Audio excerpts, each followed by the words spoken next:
Hi friends, నమస్తే.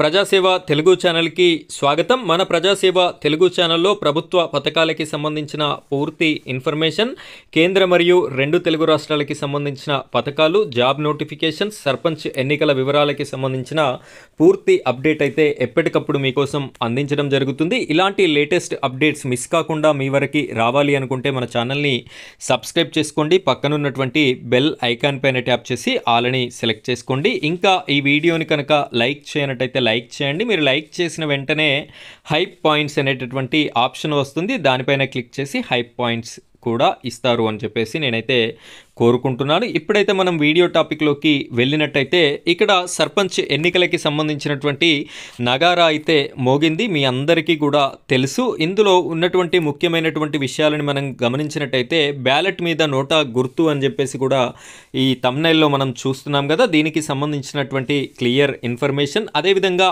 అంగన్వాడీలకి shock, ration డీలర్లకి good news అనేటటువంటి 2 ముఖ్యమైనటువంటి ఇంపార్టెంట్ విషయాలను కూడా నేను మీకోసం అయితే ఎక్స్ప్లెయిన్ చేస్తాను. వీడియోని ఎక్కడా కూడా స్కిప్ చేయకుండా చివరి వరకు కంటిన్యూ చేయండి.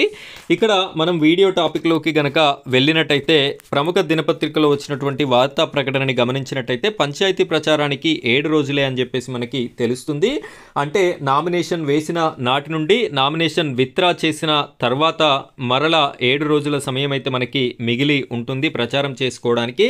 సో దాన్నైతే ఈ యొక్క దినపత్రిక హైలైట్ చేయడం అయితే జరిగింది. ఇక్కడ నోటా అనేటటువంటి ఒక ఆప్షన్ని మనం గమనించినట్లయితే ఇంతవరకు పంచాయతీ ఎలక్షన్స్లో, సర్పంచ్ ఎలక్షన్స్లో నోటా అనేటటువంటి ఆప్షన్ అయితే ఎప్పుడూ లేదు. సో ఈసారి మనం 2 ఓట్స్ అయితే వేయడం జరుగుతుంది. ఒకటి వార్డు మెంబర్కి, ఇంకొకటి సర్పంచ్కి. కాబట్టి ఈ ఎన్నికల్లో బ్యాలెట్ పేపర్ మీద ఈ యొక్క నోటా అనేటటువంటి సింబల్ని కూడా ముద్రిస్తున్నాము అని చెప్పేసి ఎలక్షన్ కమిషనర్ ద్వారా మనకి ప్రముఖ దినపత్రికలో అఫీషియల్ ఇన్ఫర్మేషన్ అయితే రావడం జరిగింది. సో ఖచ్చితంగా ఓటు హక్కు ఉన్నటువంటి ప్రతి పౌరులు కూడా మనం ఓటు హక్కునైతే వినియోగించుకోవాలి. మీకు నచ్చినటువంటి అభ్యర్థి ఉన్నట్టయితే నచ్చినటువంటి అభ్యర్థికి వేయండి. మీకు నచ్చినటువంటి అభ్యర్థి లేనట్లయితే నోటాకి వేసినా పర్లేదు, కానీ ఓటు హక్కునైతే వినియోగించుకుంటారు అని చెప్పేసి మన ఛానల్ తరపున కూడా రిక్వెస్ట్ అయితే చేయడం జరుగుతుంది. ఇక్కడ రేషన్ డీలర్లు పోటీ చేయొచ్చు అని చెప్పేసి కూడా మనకైతే తెలుస్తుంది.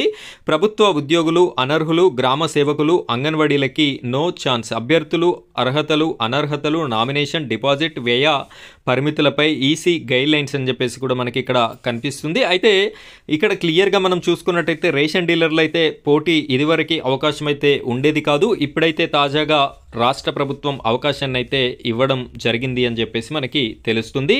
అదేవిధంగా గ్రామ సేవకులు, అంగన్వాడీలు ఎవరైతే ఉన్నారో అంగన్వాడీ హెల్పర్స్ అండ్ టీచర్స్ ముఖ్యంగా గమనించుకోవాలి. మీరైతే సర్పంచ్ ఎలక్షన్స్లో పోటీ చేయడానికి అవకాశం అయితే లేదు. మీరు పోటీ చేయాలి అనుకుంటే ఖచ్చితంగా మీ యొక్క జాబ్ని వదిలిపెట్టుకొని మాత్రమే పోటీ చేయాల్సినటువంటి అవసరం అయితే ఉంటుంది. సో ఈ విధంగా ప్రతి ఒక్కరు కూడా ఈ యొక్క ఇన్స్ట్రక్షన్స్ని పాటించి మీరు కూడా ఓటు హక్కును వినియోగించుకుంటారు అని చెప్పేసి నేనైతే మీకోసం ఈ వీడియో చేయడం జరుగుతుంది. ఇది ఫ్రెండ్స్ ఈరోజు టాపిక్. మరో టాపిక్ కోసం మళ్ళీ కలుద్దాం. Thank you friends, thank you very much.